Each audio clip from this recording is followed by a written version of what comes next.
Good morning students. Today we are going to start chapter 3rd class 6 science. Chapter name is cleaning food. मतलब food से गंदगी को साफ करना. As you know that early man led to nomadic life till about 10,000 BC. He wandered in group from one place to another place in search of food. मतलब 10,000 BC से पहले आदमी कैसा था? वांडर्ड, इधर उधर घूमता रहता था. किसमें? खाने की तलाश में. Gradually people started settling at place and cultivated land to produce food. उसके बाद लोगों ने एक जगह रुककर खेती बाड़ी करना शुरू किया. Cultivation required various activities such as ploughing of field, irrigation, sowing of seed, manuring and application of pesticides. उसमें फिर उसको खेत को जोतना, उसमें पानी देना, बीज बोना, उसके बाद फिर उसमें खाद वगैरह डालना. धीरे धीरे ये सारे काम शुरू हुए. But what are the ways by which a farmer harvest crop from the field? Is this cleaned और it can be used as it is? If it is need cleaning, then what are the method of cleaning the food? Let us read more about this now.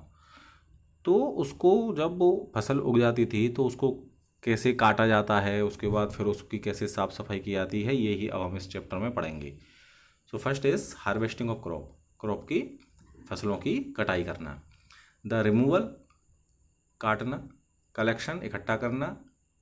Gathering of mature crop, जब फसल अपनी पूरी पक जाए. तो इस प्रक्रिया को क्या बोलते हैं? Called harvesting.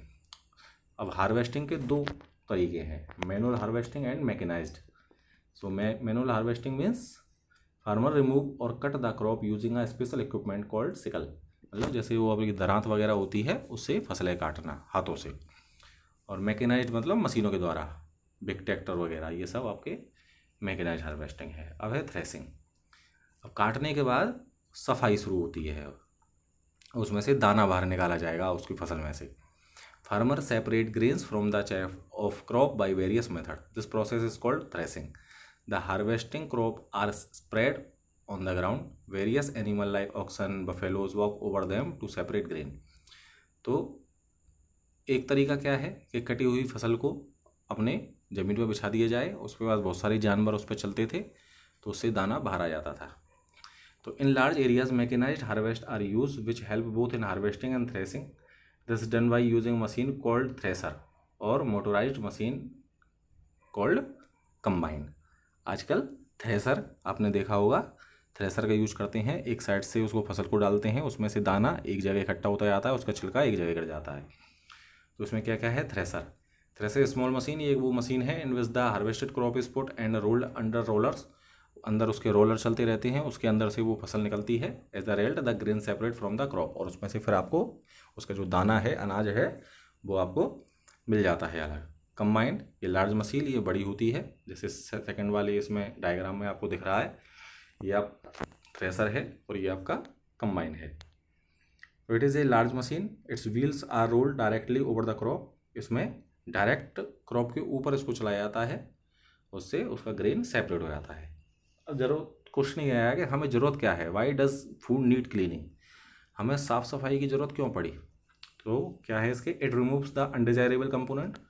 तो जो भी अवांछित चीज़ें हैं, जो भी हमें नहीं चाहिए, वो अलग हो जाती हैं.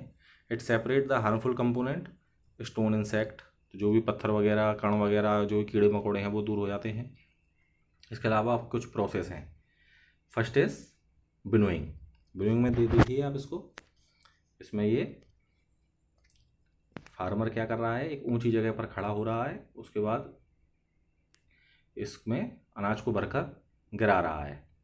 जो दाना बाहरी है तो वो यहाँ इकट्ठा हो रहा है, और जो उसका छिलका है वो हल्का होने की वजह से हवा के साथ दूर चला जाता है. तो इस प्रोसेस को विनोइंग कहते हैं. ठीक है, तो इसके स्टेप और पढ़ लेते हैं. Farmer take the mixture of grain and husk in the basket tray and stand on the high platform. ऊंचे प्लेटफॉर्म पे, ऊंची जगह पर खड़ा होता है. The mixture allow to fall from the height by continuous shaking basket as tray.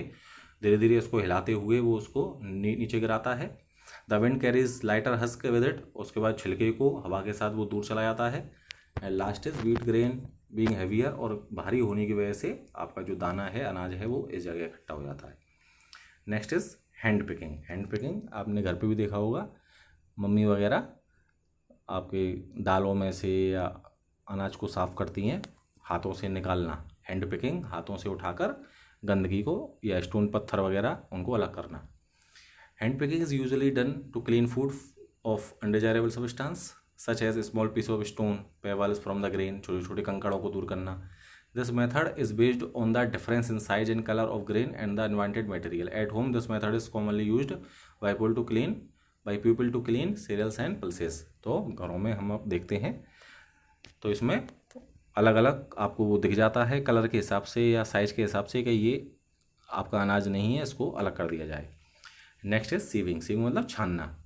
The process of sieving is use to clean the food material from the impurities which are different in size from that of food component. तो size में जो अलग होंगी, तो छानने से क्या होगा, जो बड़ी गंदगी होगी साइज में बड़ी होगी वो ऊपर रह जाती है और छलनी के, और बाकी का आपका जो फूड मटेरियल है वो आपका नीचे चला जाता है। By this method the grain are separated from unwanted substance by using a sieve, छलनी की यूज करते हैं इसमें।